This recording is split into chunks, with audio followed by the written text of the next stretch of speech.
ನಾನು MLA ಆಗಿದ್ದೆ.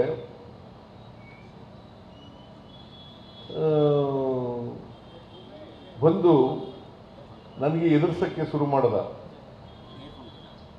ಆಮೇಲೆ ನನ್ನ ಹೆಂಡತಿಗೆ ಕಾಗದನೇ ಬರೆದ್ಬಿಟ್ಟ, ನೀನು ಮುಂಡಿ ಆಗ್ಬಿಡ್ತೀಯ,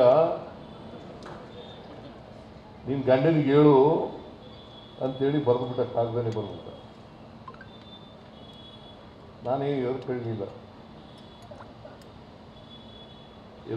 ಅವ್ನಿಗೆ ಹೇಳಿದೆ, ಪುಟ್ಟಸ್ವಾಮಿಗೆ, ನೋಡಪ್ಪ ಪುಟ್ಟಸ್ವಾಮಿ, ನಾನೇನು ಎದುರ್ಕೊಳ್ಳೋ ಮನುಷ್ಯ ಅಲ್ಲ, ಸಾವಿಗೆಲ್ಲ ಎದುರ್ಕೊಳ್ಳಲ್ಲ ನಾನು.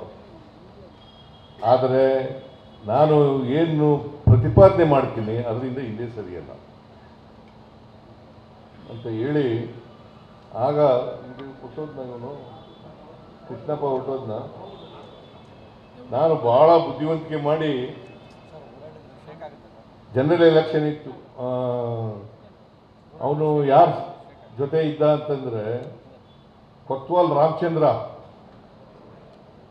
ನಮ್ಮ ಮಾವ ಹೇಳ್ತಾ ಇದ್ದ. ನಮ್ಮ ಮಾವ ಒಬ್ಬ ಮೆಂಬರು, ಇದಕ್ಕೆ ಕುರುಬರ ಸಂಘಕ್ಕೆ ಮೆಂಬರು. ಕೊತ್ವಾಲ್ ರಾಮಚಂದ್ರನ ಕುಳ್ಳಿಸ್ಕೊಂಡು ಒತ್ತಾಕಬಿಟ್ಟಿದ್ದ ಓಟು.